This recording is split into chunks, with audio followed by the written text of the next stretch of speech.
Ernie Parsons, having been found guilty by a jury of your peers. I didn't see any jury. Well, they was around. Anyway, what difference does it make? You gunned down Windy Jones, and he was one of our most beloved and respected citizens. I heard he was the town drunk. Well, now that he's dead, he's one of our most beloved and respected citizens. I don't care who he was. I didn't kill him. You've got the right to hear a few words from a preacher. Unfortunately, our preacher's out of town, but luckily, we got Farley Millard here, and he's a feed and grain salesman, and he owns a Bible. No, thanks. Now, what does that mean? I don't want any feed and grain salesman praying over me. I don't want anyone praying over me. I don't believe in that stuff. You ready, Max? Oh. You got one more inalienable right to speak a few last words, and I mean a few. We don't want one of them things where the cam takes off with a Declaration of Independence. Well, go on. Well, I'd just like to say that this is the lousiest town that I've ever been in. Well, I've met a better class folk in a San Francisco opium parlor. Drunken pool hall bum would be considered too high tone for these parts. And as for your system of justice, well... That's enough. You see what I mean? He was just one breath away from the Declaration. All right, Max. Don't do it! Don't do it! Don't do it! Don't do it! Ed Loesch just confessed. He killed Wendy in a drunken barroom brawl about a pregnant Indian squaw. Ed claims Wendy was the father and that he was acting as the avenging angel. Wendy was going to be the father or something? That's what Ed says. All right. Untie him. Give him his gun.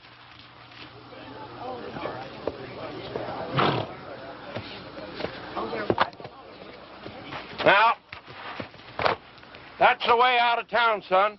Take it, keep on going, and don't you never come back. You heard her. I'm not guilty. Even so, we don't want no fast guns in this town. Fast guns right alongside with lepers in this law-abiding community. Can I ride back to town long enough to get some food? That's the way out, son. Don't press your luck.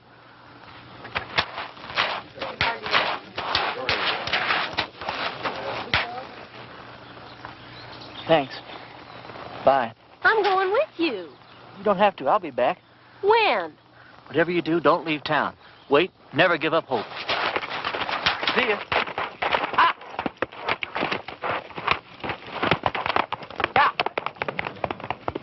Well, if I'd have known he was going to act like that, I never would have lied for him. Lied? What? You would have never... What? I don't care. I thought he was cute. There ain't a man around here I'd have as a gift. And he took a bath every so often besides. After him!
Frank Fleming.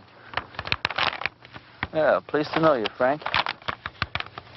Dear Reverend, everybody in Castle Walk is real excited about you coming here. We ain't had a preacher here in over 3 years. When our last one left in such a hurry, he didn't even say goodbye.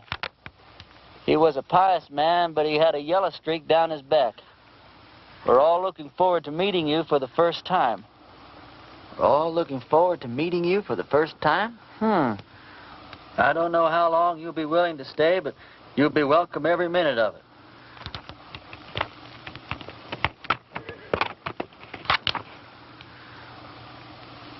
You the preacher's horse?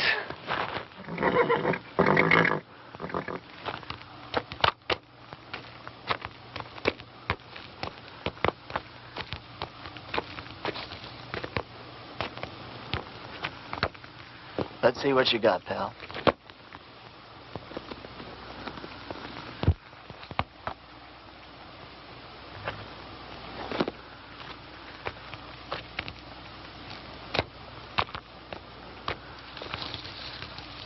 Frank, if ever I catch the guy who did you in, I'll take care of him for you.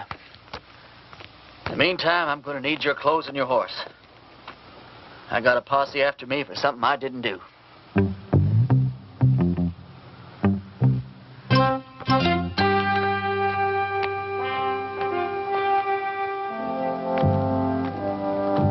I'd say a prayer for you, Frank, but coming from me, I'm afraid it's liable to do you more harm than good.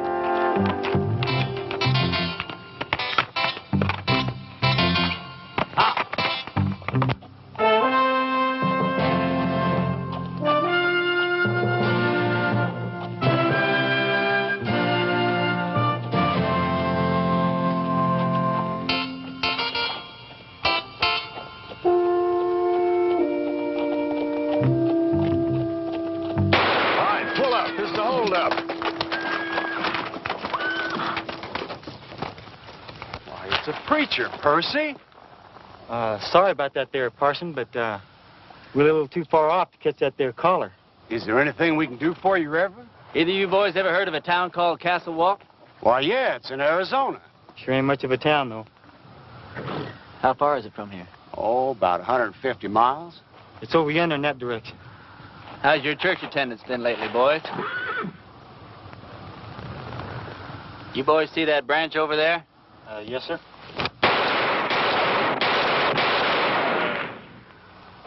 That was for the Lord, boys. He loves you, but he hates your profession.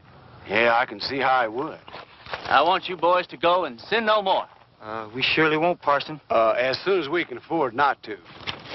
Preacher, you being so good with that gun and all, how come you didn't just kill us as we was riding up here? Because you boys are children of the Lord, just as much as I am.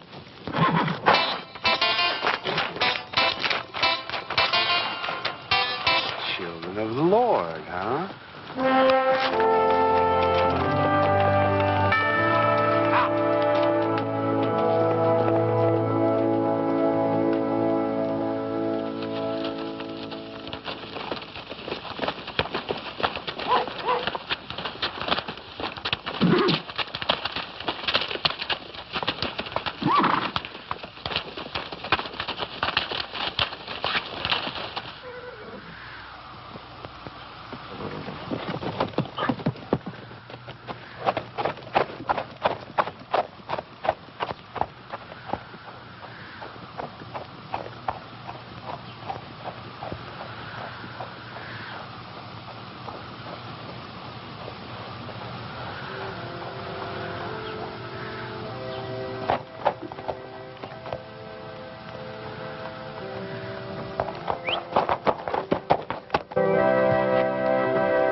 Sorry, Sadie.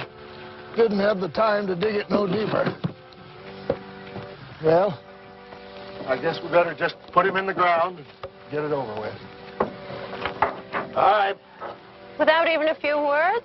Mr. Ross didn't say nothing about no words. Said we could have a burying. Mr. Ross didn't say nothing about no words. Christian man. You can't just bury him like a wild dog. Can't we stand up to Mr. Ross just this once? You're leaving here after the burial. We got to stay here and live with him.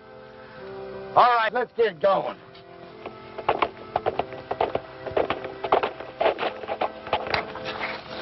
Wait a minute. Is it one of Mr. Ross' men? Looks like a preacher. Well, what do we do now? And I wrote him myself not to come.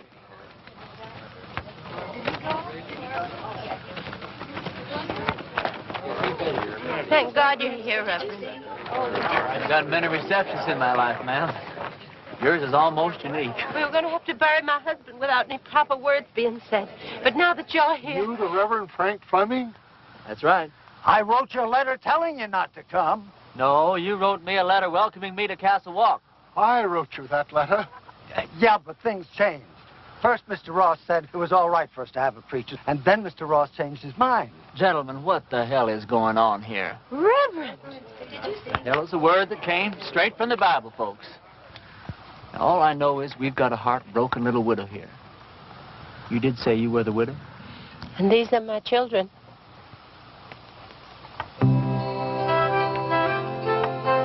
That's a child? She's 18. Oh, she certainly is.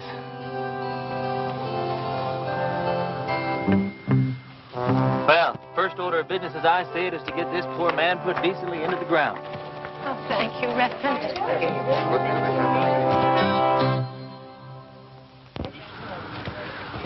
Oh, I don't know what Mr. Ross is going to say about this. I haven't been here 5 minutes, and I'm already sick to death of Mr. Ross. Come on, let's bow our heads. Don't you have a Bible, Reverend? Oh, I probably do in my saddlebag. Here, you can borrow mine, Reverend. The deceased was probably a simple man, so I'll just say a few simple words of my own, not bother to dip into the Bible today.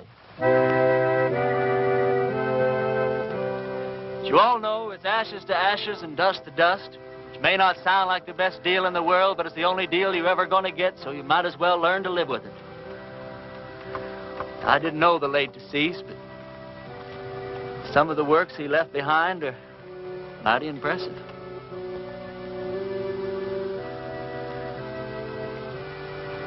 Well, what did he die of? He was shot in the back. May the full wrath of the Lord fall on people who shoot other people in the back. It's a rotten, sinful way to make a living. Amen. Amen. We can't thank you enough, Reverend. I'd like to say more, but Mr. Ross only gave us half an hour to get out of town after the funeral. You're leaving town? You taking her with you? Mr. Ross said we all had to go. Who is this Mr. Ross? He's a mean, miserable, murdering thief, and he runs everybody in this part of the country. There ain't a soul of us that had a single, solitary, happy day since he rode in here and took over. He's going to hear every word that you said. Yeah, and he'll probably kill me. But at least I got to say something that should have been said before I died. Why is he running this woman out of town? My husband, Sam, was the only man in these parts to stand up to Mr. Ross. So he had Sam killed. He let us take one wagon load of our things. We'd better get started. Ma'am, the only place you're going is back to your ranch. I'm sure with the help of all these fine citizens that we can make Mr. Ross see the error of his ways. Reverend, you don't understand the situation around here. Mr. Ross is a powerful, powerful man. He's got money and influence. And he's got 20 top gunfighters working for him. Before I tell you people what I really think of you, I'm going to tell you something about gunfighters. Now, Ross doesn't have 20 top gunfighters working for him because there ain't 20 top gunfighters in the whole U.S. of A. Now, what Ross probably does have is about 15 cowboys that wear guns for ornaments. They do just fine at shooting up a saloon or making some terrified dude dance a little jig. Ross has probably got about 3 men who are pretty good at getting their guns out of their holsters, but no good at hitting anything once they do. Which leaves about 2 or 3 men that might honestly be called gunfighters. Not top gunfighters. More like second or third raters. So you see, you folks have been letting yourselves be rousted around by a bunch of two-bit yahoos. How come you know so much about gunfighters, Reverend? The Lord's work takes one to many places in many climes. Matthew 31. There ain't no Matthew 31. Well, there ought to be. Widow, I want you and your family to get in the wagon. I'm going to drive you home. You're going to sit next to me. Oh, I don't know, Reverend. Ma'am, you don't look like the kind of woman that would back away from a little fight. Where's your faith? My faith is in good shape, Reverend. And if you're willing to take the risk, so are we. Get in the wagon, kids. Us and the Reverend are going home.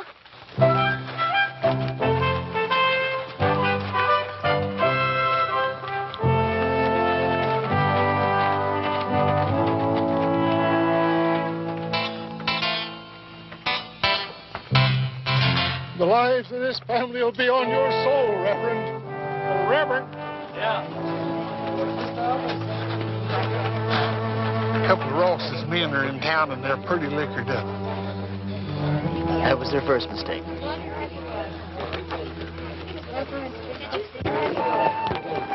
You ride my horse, son. Okay.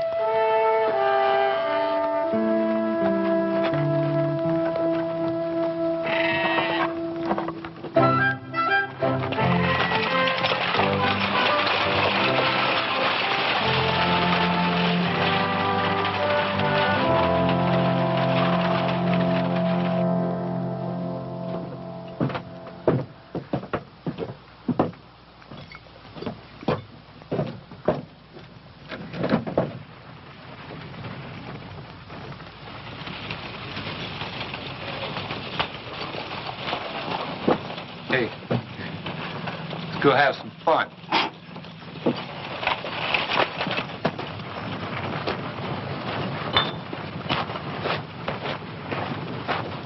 Remember the children, Reverend. Those are just two of the cowboys, ma'am. Who? Where do you people think you're going? Where's the place that Ross would least like us to go? I'd say her ranch. Well, that's exactly where we're going. Wait till Mr. Ross hears about this. Mr. Ross is a skunk of doubtful parentage. Mr. Ross is so low he could walk under a rattlesnake's belly wearing a high hat. And that's what I think of Mr. Ross without ever having met the man. Now, that was indecisive, cowboy. Could have very easily cost you your all-important life.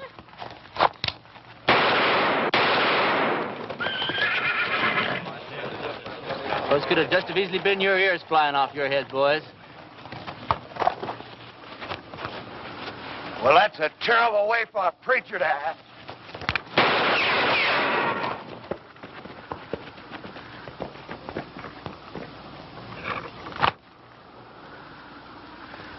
The Lord wants someone to move. He wants them to move.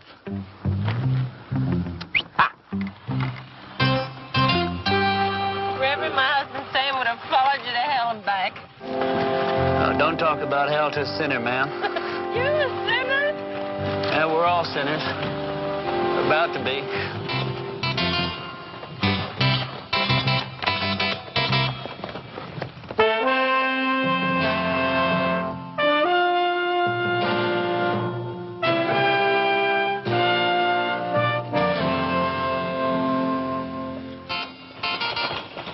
All right, kids, as soon as we stop, I want you to get the wagon unloaded. I want to get this family settled in before dark. You don't mind if I order your kids around a little, do you, ma'am? Reverend, you can do anything you want to. Reverend? Reverend? Oh, yes, ma'am. Reverend, this hole in the back of your coat, it looks like a bullet hole. Well, that'd be my guess, ma'am. You guessed? How could a man be shot in the back and not know it? Well, I was carrying that coat over my arm when the shooting took place.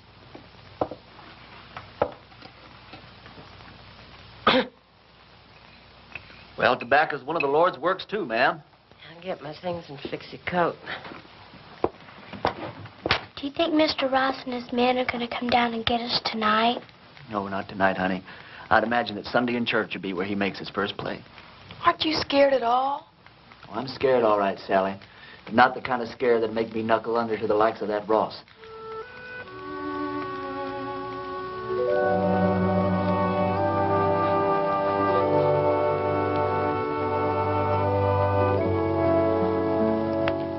thought of a text for your sermon tomorrow, Reverend? Tomorrow? Tomorrow's Sunday. I've lost all track of time the last few weeks. What do you think I ought to preach about? I thought you said the sin of cowardice. Yeah, that's not bad either. Thought you probably had some favorite passage from the Bible to illustrate your point. Oh, I do. Several of them, as a matter of fact. But what's your favorite passage from the Bible that would illustrate that point, man? I think it would be Luke 12. Christ says, "Do you think I have come to give peace on earth? I came to cast fire upon the earth, and would it were already kindled." It says that in the Bible? Well, I told you, Luke 12. Oh, Luke 12. Yeah, that Luke, he really knew how to turn a phrase, didn't he?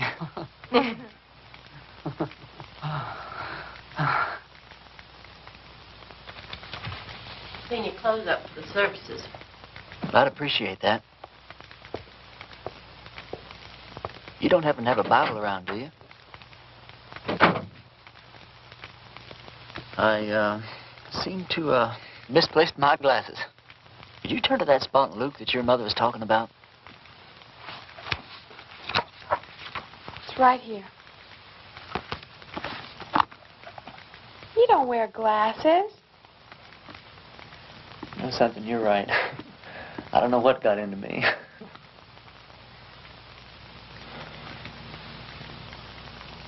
Well, good night.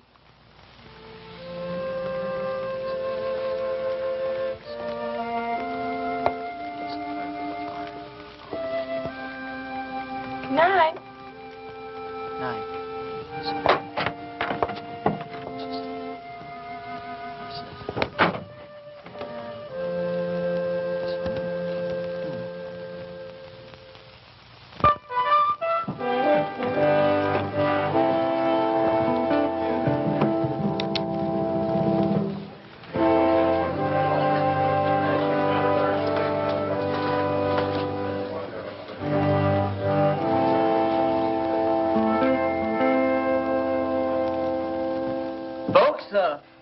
I'm going to read you from Matthew chapter 10 and verse 34. Although Luke says pretty much the same thing in his 12. Think not that I am come to send peace on earth. I came not to send peace, but a sword. Now, I don't know what that means to you, but I know what it means to me. It means that while God loves peace, when the occasion arises, He's not reluctant to use the sword. Matter of fact, when the occasion calls for it, He might become downright irritated if you don't use the sword, or the gun, or the rope, or whatever's handy.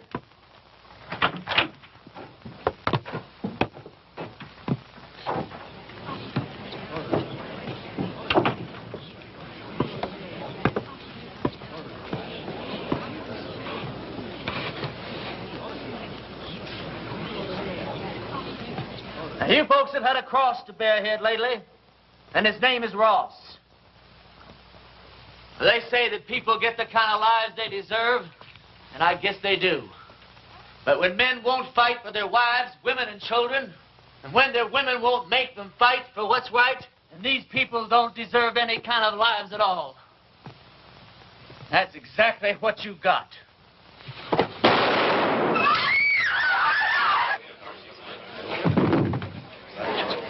Get his gun.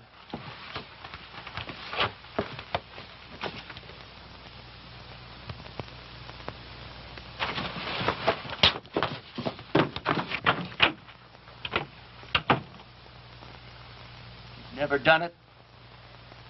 I don't think you could possibly realize what an awful thing it is to kill a man. I don't know who God must be mad at the most. That man for wasting his life at the order of some tin-horn dictator. Me for having to do this thing in his own house. You people for having quit before the fight even got started. I haven't got the heart for any more church today, that's all.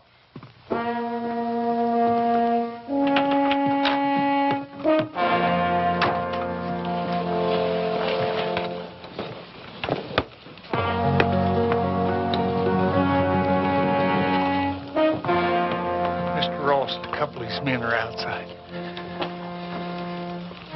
Take care of yourself, son. Every second.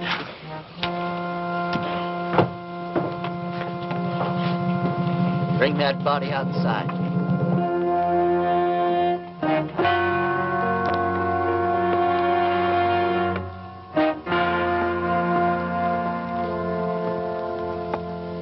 You've had a couple of fun days here, preacher. Well, I tell you, Ross, The name is Mr. Ross. The name was Mr. Ross. Now, you hear me good, Ross. Either those two men go for their guns. I'm going to go for you first. I think I can take him, Mr. Ross. Don't think. Here's your chance, boys. Either you holding any grudges against him, draw on me, and I'll kill him for you. If we go together, we can get him. Before or after he killed me. You don't look all that fast to me. Shut up.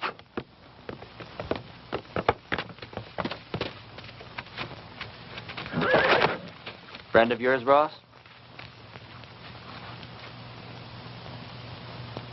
All right, preacher. You pulled yourself off a nice little grandstand play for the folks. Now I want you out of town. Who killed Sam Underwood, you or one of your men? I'm going to find out if I have to take the whole bunch of you to pieces. Give me the word. I'm sure I can beat him. We'll go on back to the ranch. I'll be there in a minute. You sure? Now.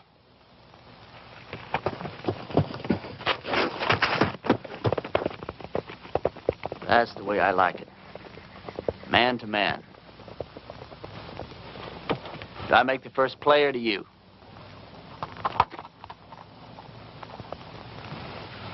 I just changed my mind, preacher. I don't want you out of town. I want you right here where I can get you anytime I want you. Service is next Sunday at 10 o'clock, and there's a 4-bit fine for being late.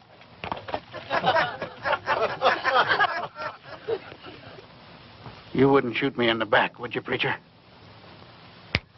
Like that.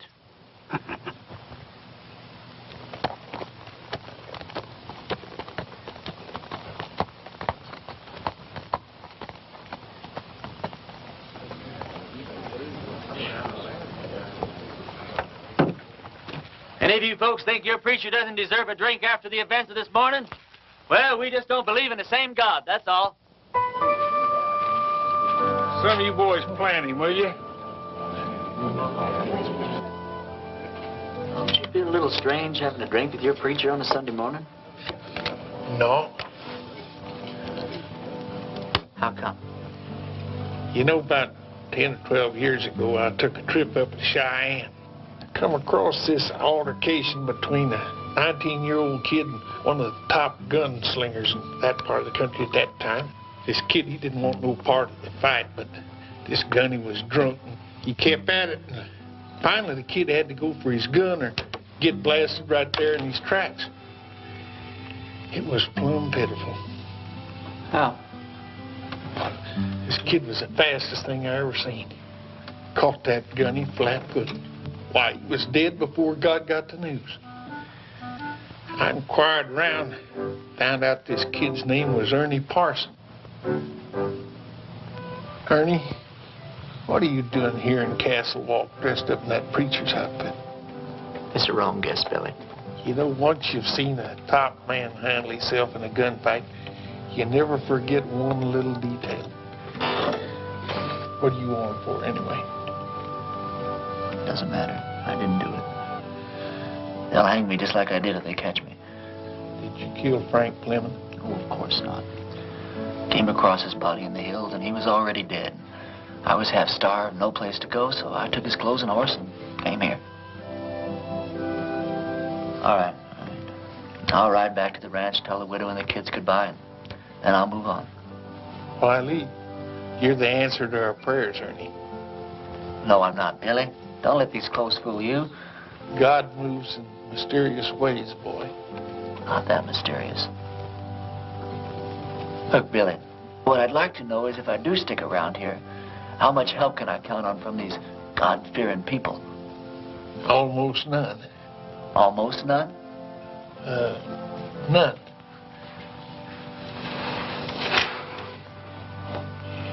Which is just God moving in his mysterious way to get me killed.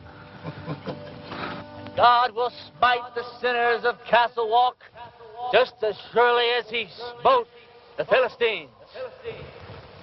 Smote. For the time is at hand when you will hear of wars and rumors of wars. Be not afraid, for this must first take place. Nations will rise against nations, and kingdoms against kingdoms. Not a head on your hair, or a hair on your head will perish.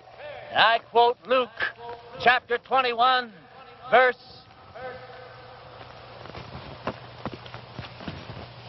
Luke chapter 21 and verse 23. For there shall be great distress in the land, wrath upon his people.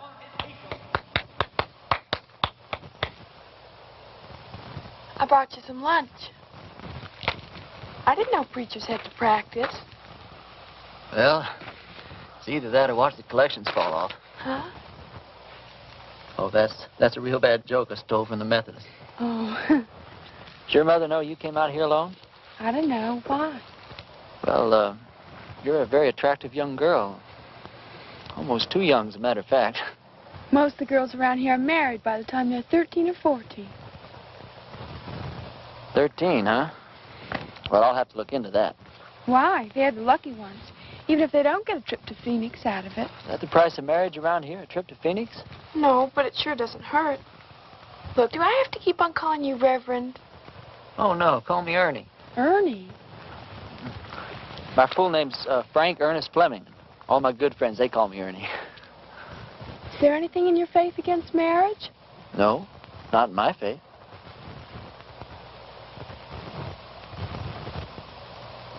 Look, Sally, sit down. This conversation isn't going in exactly the direction I'd planned. I mean, you know, marriage is just fine. I was real glad that my parents believed in it. But, well, there's other things, too.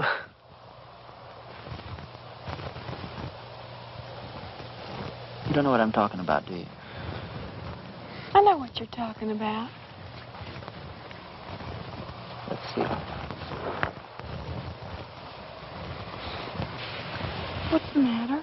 Oh, it's these clothes and this collar. It's just, I'm not going to get anywhere dressed like this. I don't see that it makes much difference. You would if you were dressed like a nun. It's just the wrong outfit for what I had in mind.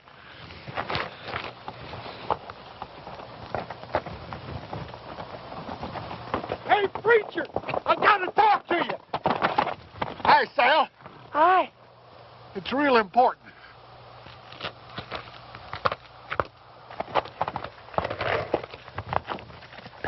You know a gunfighter named Jake McCoy? Yeah, I know of him. He's in town, My blessings on him. and he's working for Ross. Is he really good? Yeah, he's the best. You can take him, can't you? You sure he's working for Ross? Yeah, and he's looking for you. Although he don't know who you really are. Well, that doesn't matter. Or does it? Where's he at now? Well, he's at the men's saloon when I left town.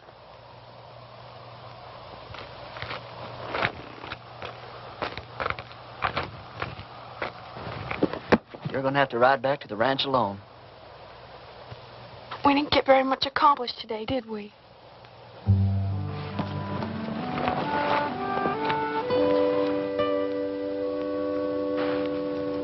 Can't you just feel the ice breaking all around us?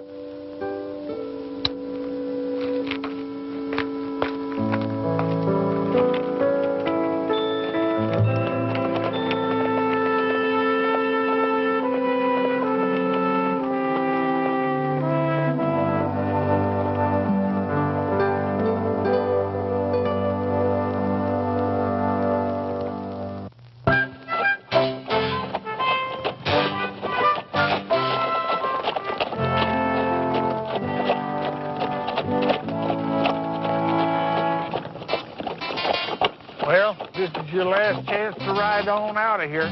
Forget about the whole thing. I can't. I don't know why, Billy, but I just can't.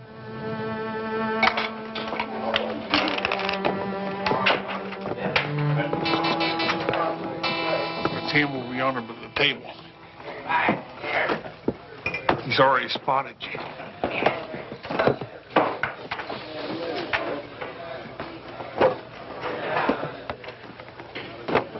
Hello, Jake.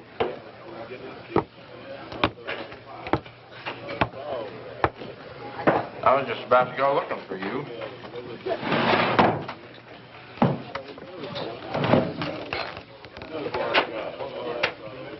You ever run into Ernie Parsons anymore?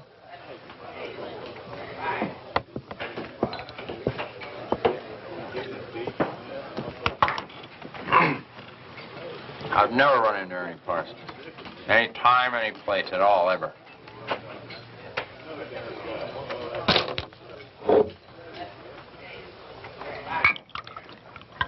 You have now. You?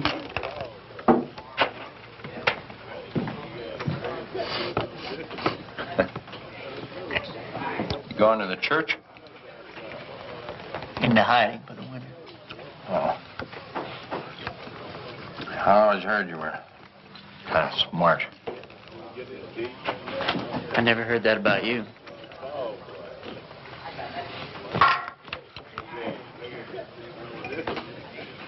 Look, are we really going to have to go through with this thing? I got $1,000 in my pocket. And the girl waiting for me in Boulder City says I gotta go through with it. You all that sure you can beat me? You all that sure I can't? The only thing I hate is a stupid, senseless fight. Come on.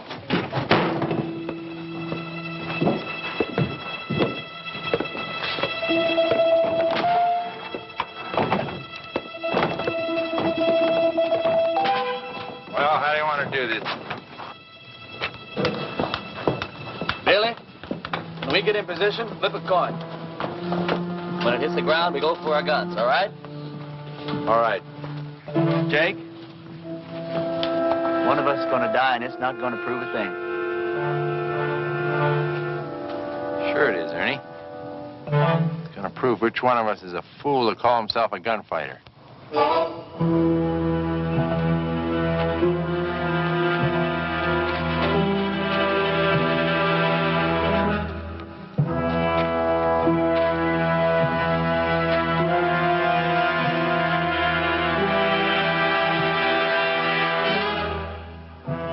Boys ready?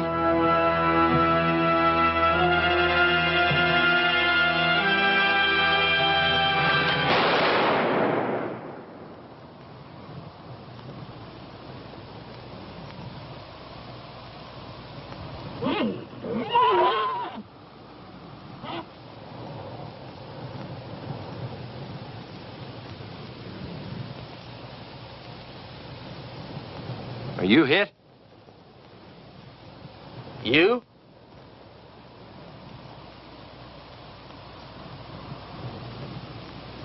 Did you ever miss from this distance before? Never. Me neither. Want to try again? No. No, I think somebody's trying to tell us something. You put your gun away. I'm going to get on my horse and get out of this place.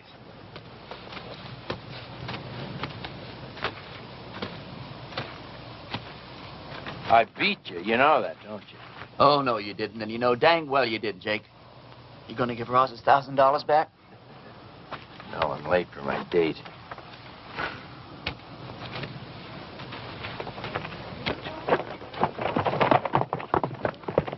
You folks see those bullets hit?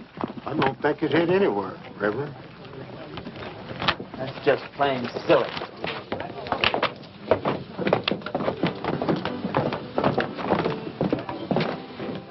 Hold on.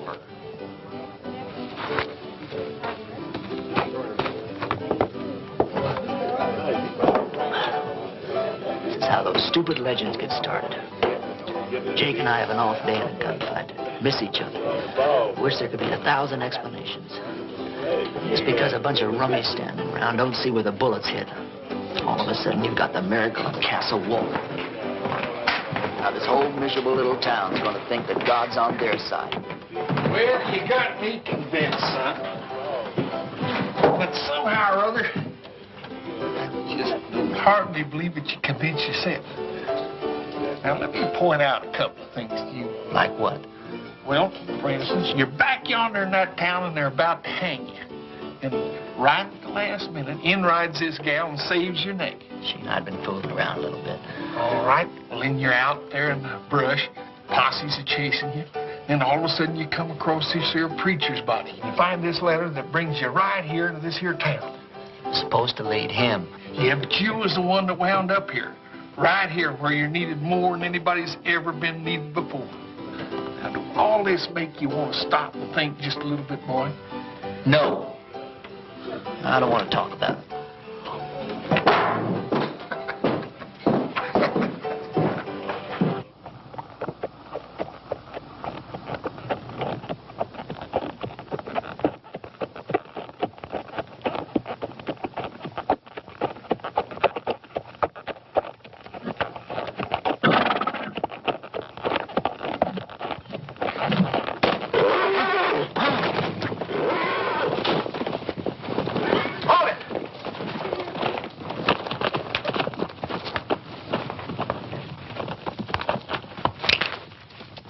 You should have listened to me when I told you to get out of town.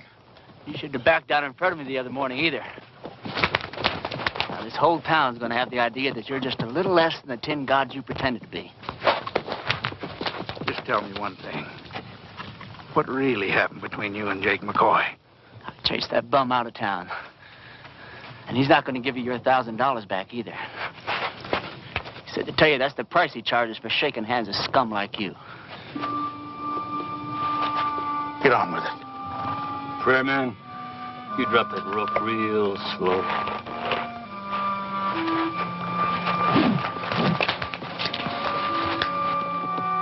Drop it.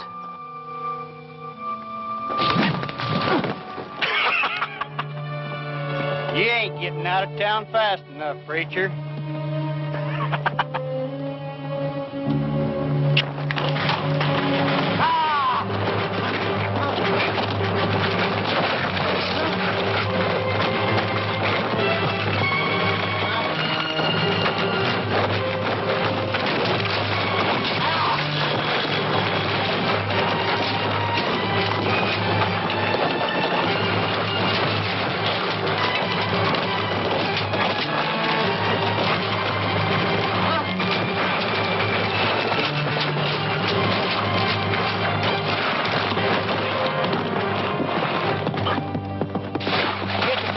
Preacher?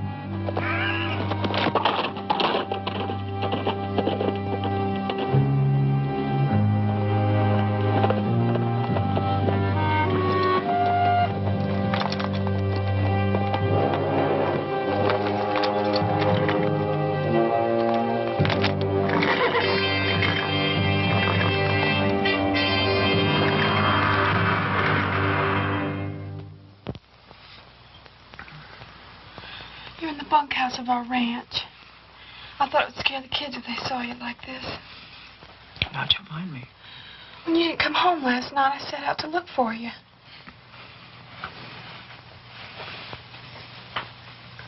You stripped me down? I'm a ranch girl with brothers. Don't make a big thing out of it. You're something brand new in my life, Sally.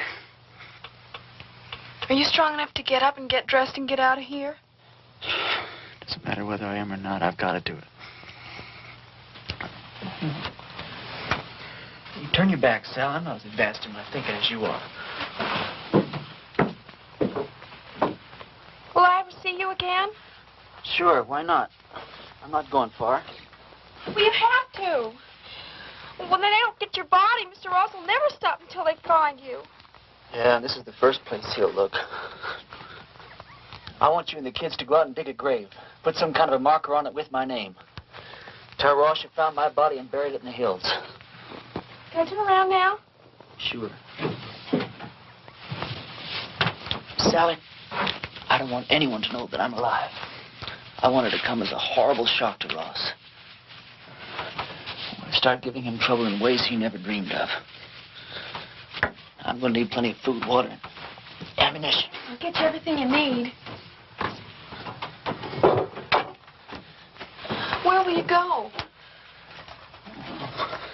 I'll hide out in the hills for a while. Well, Ernie, in this part of the country, if a girl undresses a man, it's customary for the man to make an honest woman out of her.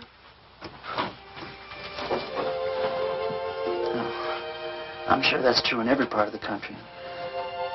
If I live through the next little while, well, we'll have a serious talk about that. What's the matter? Well, just look at the way I look. Well, it's always something, isn't it? You don't like the way you're dressed. You don't like the way you look.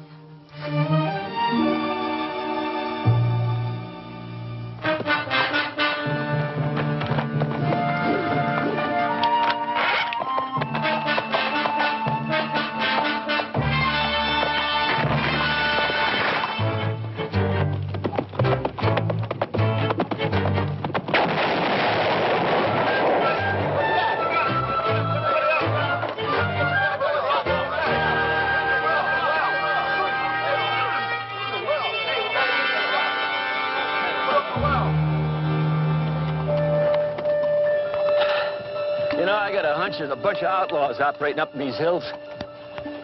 Probably scared old Chet and Harley half to death. Blew up the well, too.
Nobody there at all.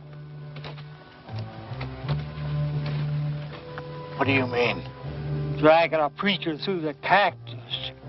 Them people don't have to stay dead unless they want to.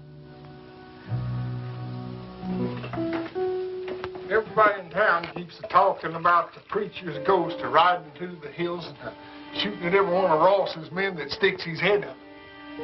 I keep telling them it's the whole doggone idea goes to get Sally, didn't you tell Billy? You told me not to tell anyone. Billy, I'm sorry.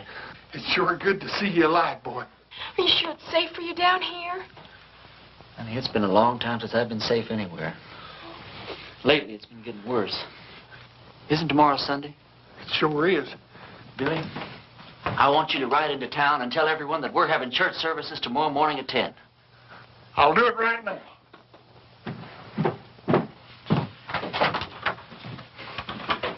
Sally told you our plans, ma'am? Yeah. You have any objections? No. Ma'am, has it occurred to you that, well, Sally's liable to end up one of the youngest widows in these parts? Mary Mert's only 14. She's been a widow 2 years. Besides Mary Mert. No, Grace Dorothy only been married a week and a half when her husband fell down a mine shaft. You know how old she is. Sally, could we take a walk outside? Excuse us, ma'am. Sally, the reason I brought you out here is, well, one of the reasons. If we're going to be husband and wife, then you've got a right to be in on the decisions that affect the both of us. You understand? Now, if I stay here and fight it out with Ross and his men, the chances are very good that I'll be killed. But on the other hand, we could leave here tonight, get married the very first town we come to, go someplace we both like and settle down and just have a wonderful life for ourselves. It's all up to you, Sally. You just say the word. Well, Mom always said never throw yourself in between a man and what he thinks he's got to do. Well, I won't kid you, Sally. I'm a little disappointed in that answer. No, it's all right. I got the strangest feeling that I've been pointed straight toward this shootout ever since the day I was born. There wasn't a thing in the world I could do about it. Billy says it's God moving in his mysterious way. Me? Well, I just don't know. You very religious, Sally? Why do men have to talk and talk? Can't you be quiet and get on with what you're supposed to be doing? Yes, ma'am.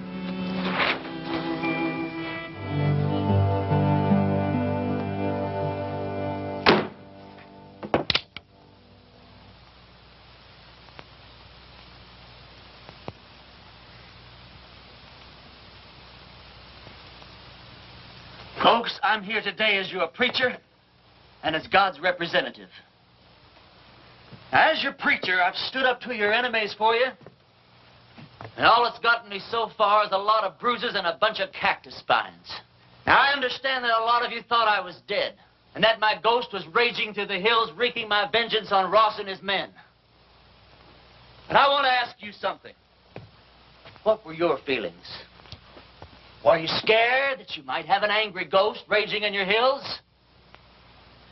Or were you ashamed because not a single one of you came out to see if I was alive or if I might not need some help? Well, I'm warning you people. While you're sitting around waiting for God and me to do your work for you, God just might have some plans of his own. Maybe he's not as angry at Ross as he is at you.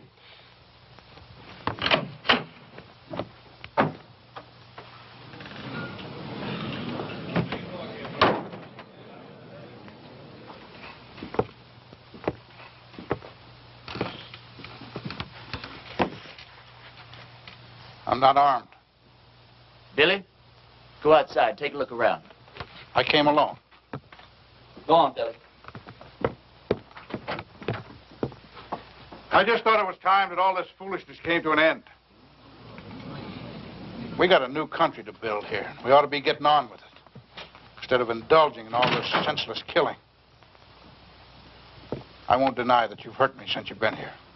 Several of my men have been killed or wounded. Several more have run off because you scared them half to death. I didn't know I was doing that well. What do you want, Ross? A truce. A chance to get on with our lives. Ross, if you were sitting on a stack of Bibles 10 feet high, I'd bet money that you were lying and I'd win. Well, now, just a minute, Reverend. If Mr. Ross is sincere, and I believe he is, this may be just the moment we've been waiting for.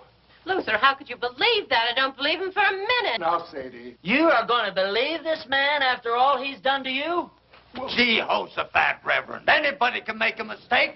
If Mr. Ross is man enough to come here, Please. I didn't mean to create any dissension amongst the preacher's flock. Now, you've all heard what I have to say. Think it over.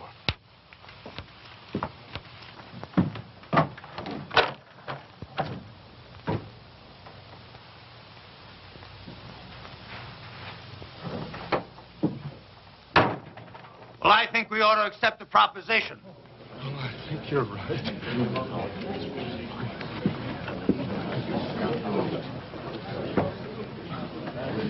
I have an announcement to make.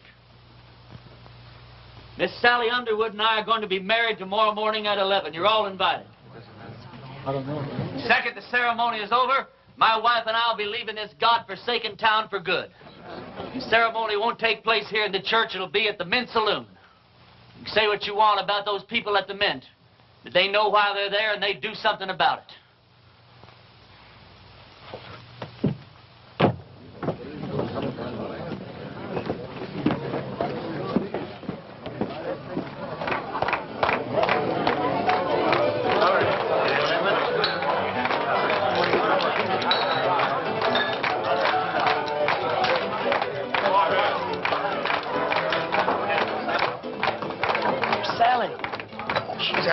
Getting dressed.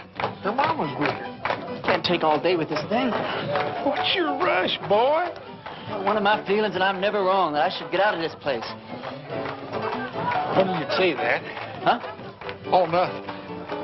Hey, yonder she comes down. Oh, you're beautiful.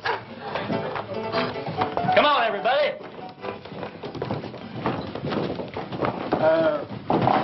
Don't you get the feeling that maybe something's missing here? I mean, who's going to perform the ceremony? You're the only preacher around here.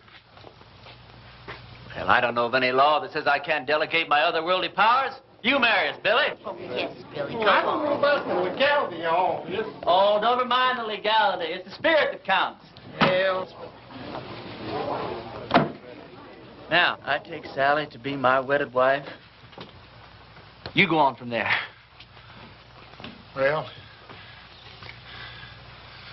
dearly beloveds, we're gathered here today to unite this couple in holy... What's that? Reverend, you were right. Ross and his men have bypassed the town, and they're circling around, and they're coming in that way. Please let us down again. Hold it down, hold it down. How many men? I counted 14, including Ross. How long before they get here? Not more than 5 minutes. Well, 5 minutes is plenty of time. Go on with what you were saying, Billy. I'll have to get ready for Ross, otherwise I won't stand a chance. We'll have to finish this thing later. All right, folks, this is it. Now you see how much his word means. Ross and his men are coming into town for just one reason, to get me. Because he knows if he kills me, there won't be enough fight left in the rest of you to hold off a bunch of sick old ladies. This thing works two ways. Now, if I can get Ross first, then his men won't have any reason to go on with the fight. So all I'll need is some of you to keep his men pinned down while I take care of Ross.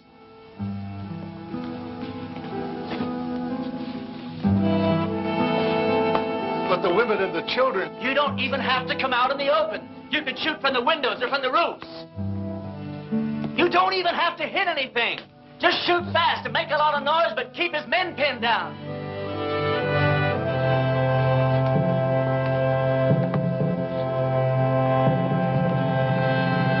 Can't believe it, Reverend. I'm with you. Give Ma and me a couple of rifles. Well, you said we didn't have to hit anything, just make a lot of noise. You don't think I'd take a chance with you, do you? Come on, Billy. Give me the keys to the hardware store. Barbershop. I don't hate you people. I guess you just can't help the way you are. Well, I ain't gonna be that easy on you. Ernie, there's something else that you ought to know about. I'd have told you sooner, but, well, I didn't want to spoil the wedding. Well, that sheriff that wanted to hang you, he's here in town. Where? Over at my place. I told him I was the sheriff here. It's one that I got off our last late sheriff. Anyhow, I told him if he'd wait there while I'd round you up and bring you into him. How'd he find me? Oh, him and that posse come across Frank Fleming's body. One of them old boys knew Frank, and they figured that you'd switch clothes with him. Well, if he wants me, he's just going to have to get in line behind Ross and those other 13 men. You take the barbershop. Ernie, when this thing's over with, though, you got to get out of town. That's all there is to it. Billy, what the hell makes you think we're going to live through this thing?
you, preacher.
You all right?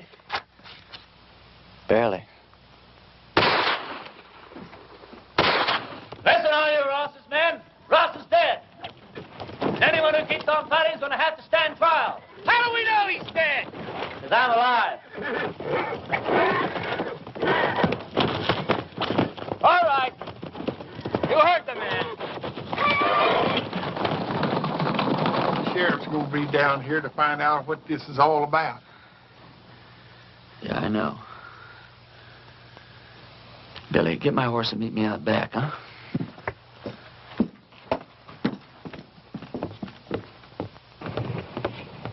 Go over to the men's saloon and tell Sally to meet me back at the ranch. We'll take off from there. No, I ain't going to do it. I'm a dang fool for going along with this thing as far as I have. And I ain't going to go no further. What are you talking about? I ain't going to let you run away with that kid. Her not knowing who you are or what you are or what kind of a life she's letting herself in for.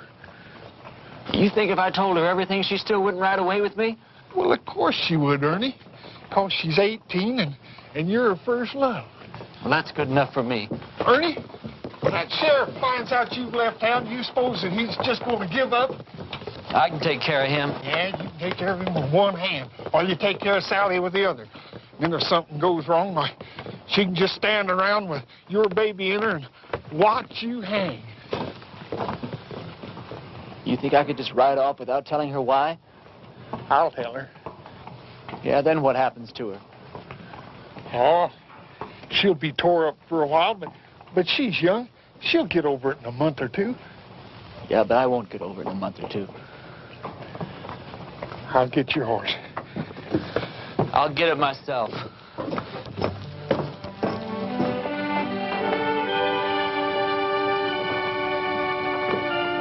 Ernie, this town owes you a whole lot, but it don't owe you Sally. Can't make any promises.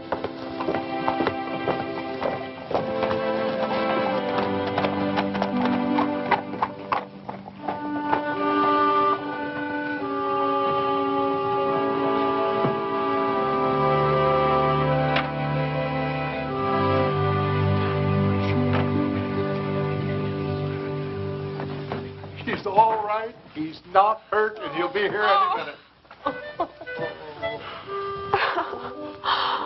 Yeah,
Blessings on you, Well, Reverend. thank you. Ernie, do I know you? No, I don't think so. And how come you know me? Because I know every preacher in this part of the country, and you're not one of them. And I've been hearing about a gunfighter named Ernie Parsons and some interesting goings-on in a town called Castle Walk. Now, don't believe everything you hear, Reverend. Oh, I don't. That's why I'm on my way to Castle Walk right now, to investigate these wonderful stories. Maybe you should get them a real preacher now. They seem very happy with the one they had. They had a gunfighter, not a preacher. God moves in mysterious ways. You boys sure do hammer away at that phrase, don't you? You really going to Castle Walk? I sure am. When you get there, would you give these to a girl named Sally Underwood? Tell her they're just from an unknown admirer that thinks certain girls should have a trip to Phoenix, even if they don't get married. All right. Ernie, did you ever think that the things that happened to you in Castle Walk might be your call to the kind of work you've been destined to do? Reverend, I didn't solve the problems of Castle Walk by praying them away. I did it the way I always do, with a gun. Did you ever hear of a call coming that way? But you left it a better place than it was when you arrived. You're a nice guy, Reverend. But no thanks. I'll be seeing you, Ernie.